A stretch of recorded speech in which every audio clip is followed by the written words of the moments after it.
皆さんこんにちは、りんです。で今回は考察の続きですけど、すべてつながる物語のパート2でございます。3部に分けようと思ってるんですけど、ぜひパート1の方もね、序章としてやってますが、見てくださると嬉しいです。はい、では今回はディアソムニア考察ということでパート2で広めていきたいと思います。で考察に入る前に注意書きなんですけど、基本的に全部そうなんですけども、今まで開放されているエピソードとかイベントストーリーとか関わりのあるキャラクターのパーソナルストーリーとか、一部ですねネタバレはあります。で参考にしている作品とか文献とかの、一部抜粋して説明したりとか、こういったことがあったんだよっていうような説明には使うので、ネタバレは基本的にあると思ってください。で本当にネタバレが怖くない人のみ見てください。伝えておきます。お願いします。はい、それでは始めていきます。で今回なんですけども、大きく分けて2つお話をします。まずディアソムニア領について、それぞれのモチーフと在籍の目的。2つ目がナイトレイブンカレッジの世界ということで、私たちが今いる場所はどこなのかっていうことも進めていければと思います。よろしくお願いします。はい、ではディアソムニア領から参ります。で確認なんですけども、まずディアソムニア領というのは茨の魔女の高尚な精神に基づく領、魔術全般に秀でた制度が集まっている領になります。全体的なモチーフは眠れる森の美女です。はい、で眠れる森の美女自体は結構と取り上げられている作品でありまして、もうアニメ映画と実写版映画、そして本も出てます。いろいろと入り組んでるなと思うので、割とほとんど全部から参考にはしてる感じになります。ではこの4人なんですけども、私が思ってるモチーフがこちらでして、まずマレウスはマレフィセントで、リリア伝説の魔女で、シルバーがオーロラと真実の剣ですね。セベクがフィリップと稲妻から来てるのかなっていうふうに思っています。ちょっと一人ずつ説明していきます。マレフィセントなんですけども、アニメ版と実写版ともに、茨の国のね、リーダーというか王みたいな感じで扱われてはいます。アニメ版はね、茨の国の王というよりは自分の領地があるだけみたいな感じなんですけど、カラスの使いディアブロがいて、魔力の高い危険な妖精とされています。アニメ版の方に魔法を使う時に特徴的な魔法が、雷の稲妻、緑の稲妻と、あとコウモリちゃんがわーって出てくる時があるんですよ。だから多分ちょっとまた後で話しますけど、リディアとセベクのデザインモチーフにもなってるんじゃないかなっていうふうには思ってます。実写版の映画の方でですね、カラス、実写版ではディアバルって呼ばれてるんですけど、そのカラスが人間に捕まってるところをね、助けてあげるんですね。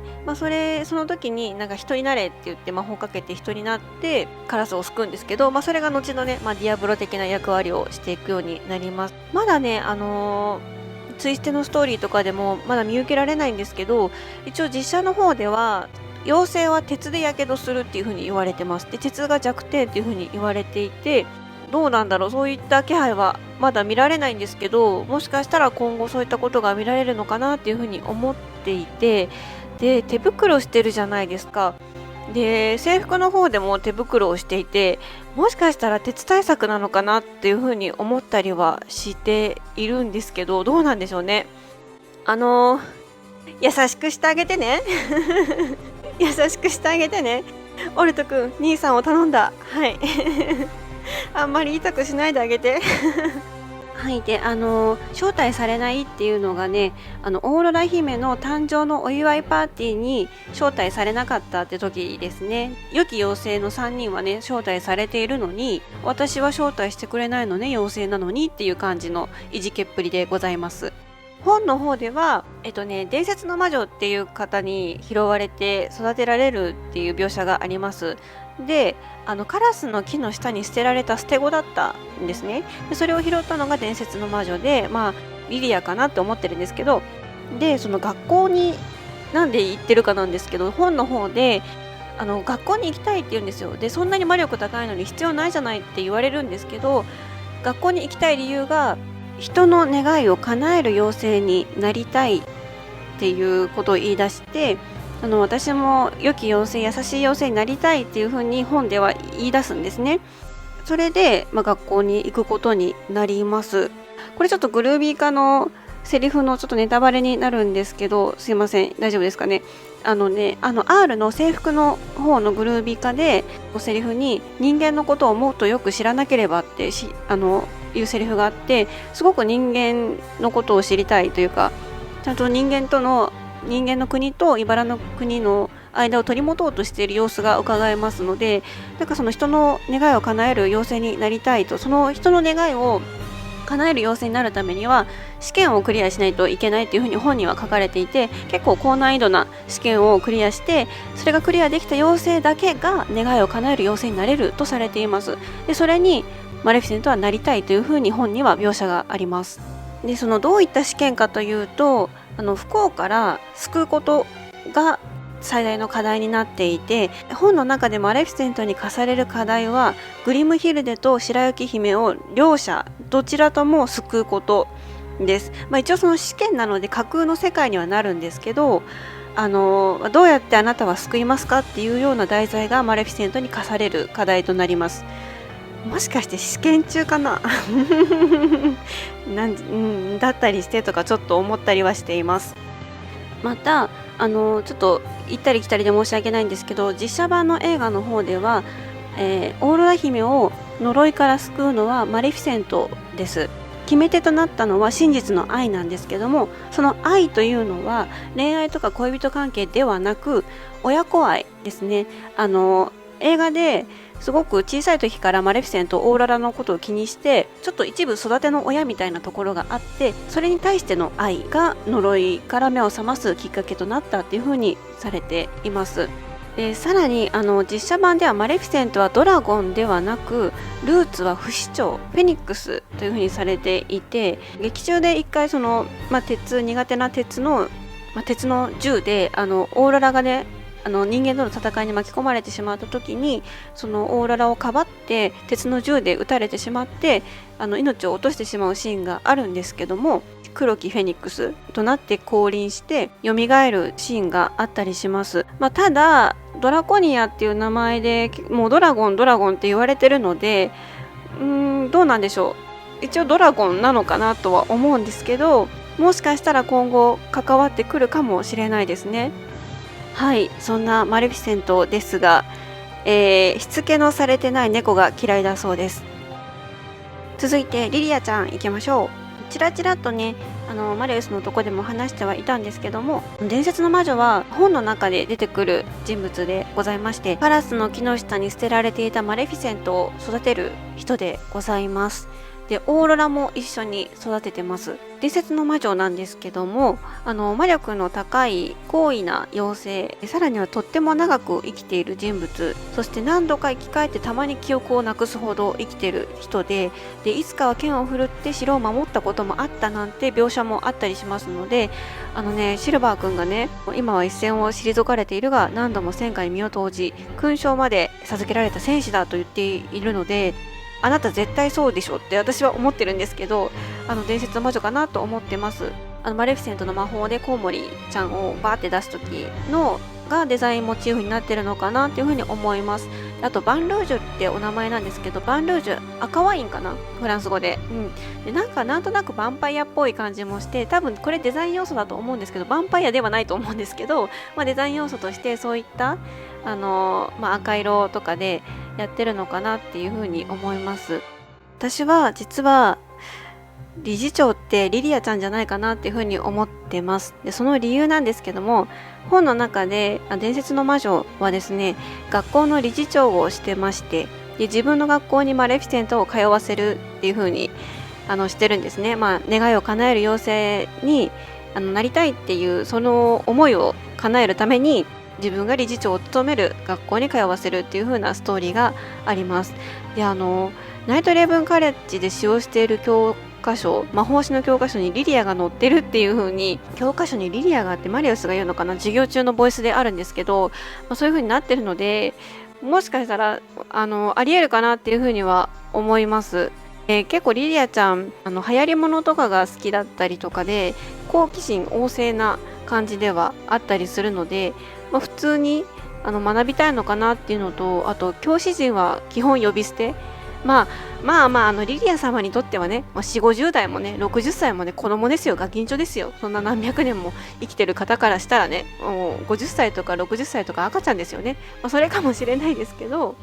でも、モチーフ的にも理事長を務めるっていうのもあり得るかなっていうふうに思っています。はい、続いてシルバーくんなんですけども、オーロラと、真実の剣かなというふうに思ってます。で、シルバーくんに関してはおそらく実写版の色が強いかなというふうには見ております。でもう17歳なので呪いは解けてる状態でありそうですね。はい、で自分がいるのは2人のおかげ、マレウスとリリアのおかげっていうふうに言ってるので、おそらく敵対する関係ではなく、人間の国と妖精の国を取り持てるように頑張っている姿が見受けられるので、実写版の方でマレフィセントと一緒に暮らしていて、マレウスの方で言いましたけど、親子愛によってマレフィセントによって呪いを解かれる感じになります。実写版の方ではマレフィセントに対してとても力を貸します。マレフィセントの危機を救うのはいつもオーロラだったので、今後も手助けはしていくのかなっていうふうに思っております。みんなね、名字がないっていうのをすごく気にしていると思うんですけど、アニメでも本でも実写でもそうなんですけど、16歳を超えるまで自分が何者かを知らされていない状態で育つんですね。どこの誰かもわからないし、他の人にも合わせてもらえないっていう状態で過ごすので、そもそも知らないっていうのがありえるかなっていうふうには思います。で、おそらく自分が何を名乗りたいかっていうことになると思うんですけど、元々の生みの親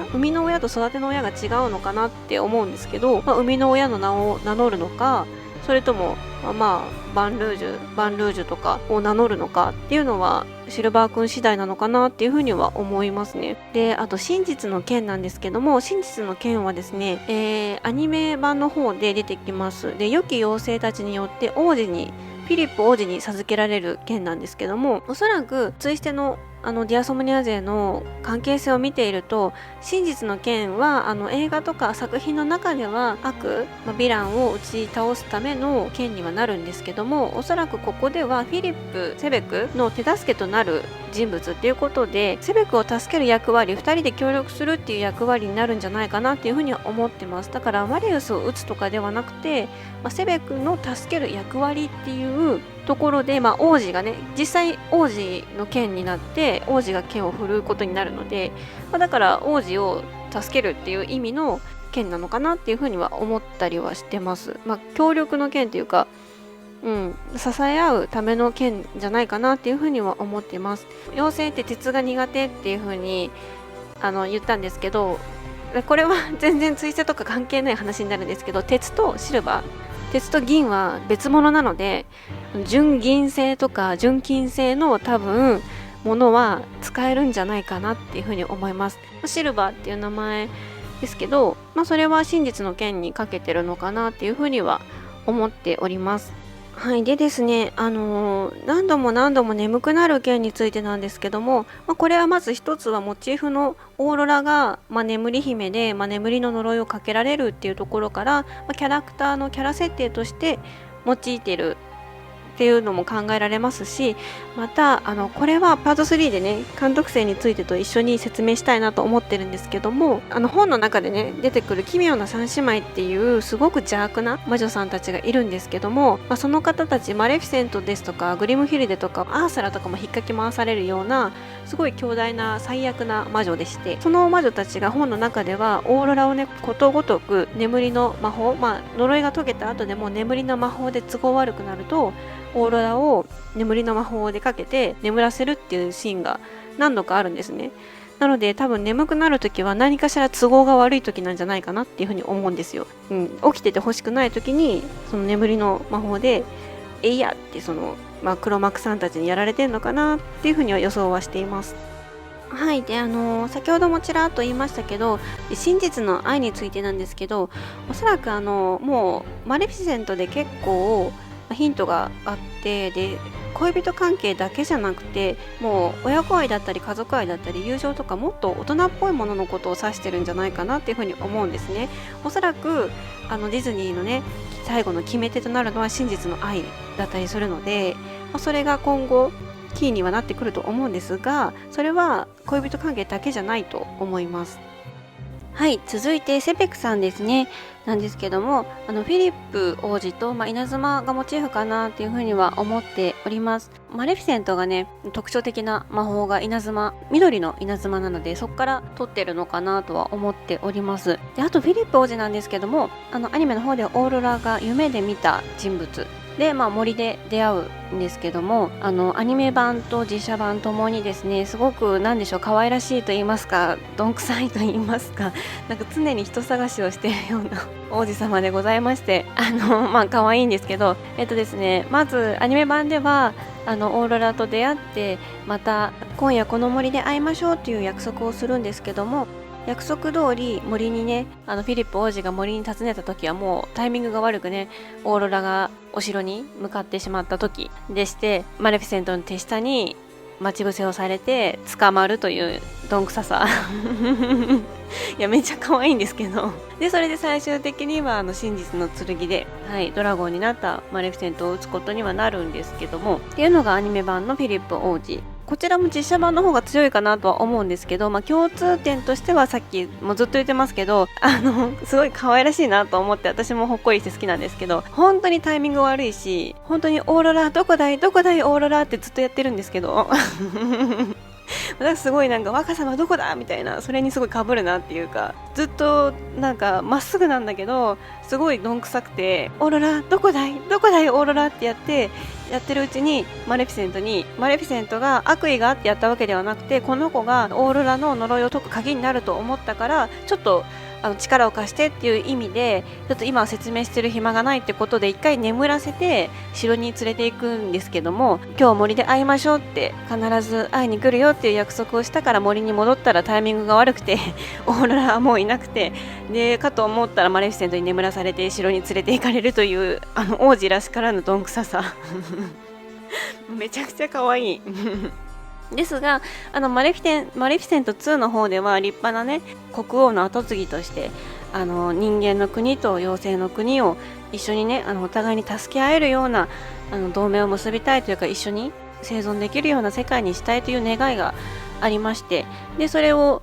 実現できる王子様でございます。で結構若様って言ってね、マレウスのこともすごく慕ってますし、リリアのこともすごく慕ってるので、実写版の色が強いかなっていうふうには思ってます。はい、で年齢的にももうシルバーが17歳で呪いは解けてるだろうって想定していて、って考えると、実写版の方では一回王子は試しにキスをするんですけど失敗に終わります。なぜなら真実の愛ではなかったので、マレフィセントとの親子愛で目覚めることになるので、フィリップとの一目惚れでは真実の愛にはかなわなかったっていうところになりまして、なので、呪いを解いたのはフィリップではないということから、それはもう乗り越えた状態でいるっていうのを示唆してるんじゃないかなっていうふうには思うんですよね。はい、なのでそのオーロラの呪いを解くのはフィリップではなくて、あくまで協力関係、実写版の方ではフィリップ王子とオーロラが協力して人間と妖精の国を2つの国で一緒に歩んでいきたいっていうような希望を2人が持っているので、そういったあくまで協力関係にあるっていう関係性を築いて、で呪いを解いたのはフィリップ王子ではないっていうところから、こういった設定になってるんじゃないかなっていうふうには考えてます。もしアニメ版の要素を引っ張ってきてくれるのであれば、別の呪いを解いてくれるんじゃないかと、その呪いを解くために協力してくれるのではないかなというふうに私はとっても期待しております。さて続いてナイトイレブンカレットの世界、私たちがいる場所なんですけど、こちらの説明に入ります。順を追って説明していきますが、大元の世界はマレフィセントであり、そこに乗っかってくるはスノーホワイト、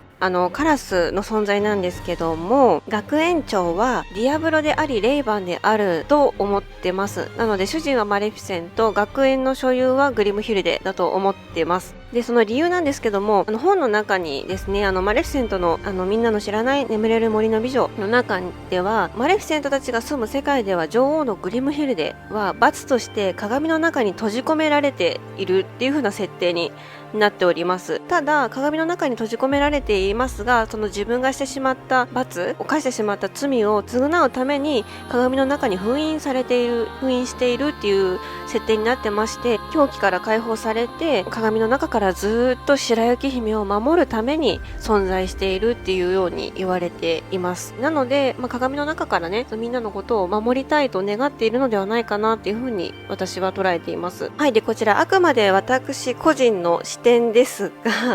が、すごいビジネスポイントっていうかしっかり押さえてんなと思ったのが、もしこうだとすると、マレフィセントがディアブロ人材派遣をして、グリムヒルデが、支援と施設管理をしていて、理事長、リリアだと私は思ってるんですけど、理事長が経営をしているという、とってもビジネスなポイントがあるなと思って、なんかツイステってこういうとこえぐいよなって勝手に思っている所存でございます。ここまでしっかりしてくれてれば安泰ですなという本当に大好きです。はい。では続けます。で、マレフィセントの世界に乗っかるはスノーホワイトで、学園長はディアブロでありレイバンで、そこに落ちるはアリス・イン・ワンダーランドの世界で、そこに迷い込む監督生という構図なのではないかなというふうに思っておりまして、さっきから何やら後ろの3つのハートが気になるなと思うんですけども、ここでは詳しくまだ話しませんけど、一応そのみんなの知らないシリーズには一貫して最悪、もう最大の最悪が登場するんですけども、美女と野獣の呪いの起因でもある方たちですね。で、その人たちのせいで引っかき回されてはいるんですけども、監督生の元々の世界がビューティー&ザ・ビーストで、そこにまたもう一つ重要なストーリーが最後の方に変わってくると思うんですけども、これらが引き起こっている場所というのがありまして、それが間の場所と呼ばれるところです。間の場所というのはですね、死んでいて生きている、生きていて死んでいる場所という感じのところでして、それが実際に劇中に映画の中で出てくる作品があります。それがヘラクレスです。その場所というのが霧が立ち込めて、形が歪んで枯れた木々が茂る場所っていう風に言われています。で、そこが入り口ですね。ディズニー映画ではハデスがね、メグと話す時に出てくるシーンで、霧が立ち込めて、パニックとペインがウサギとリスかなに変身して、メグを誘うんですけど、で、そしたら霧が立ち込めて枯れた木々が周りを囲んで、メグちゃんってハデスが登場するって感じですね。っていうシーンがあります。リズミックの背景とかで、木々とか周り、学院の周りとか、結構森が、ていうか木が茂ってるのが多いなっていうのもあったり、ちょっと霧っぽい感じがするとか思ってたりしてます。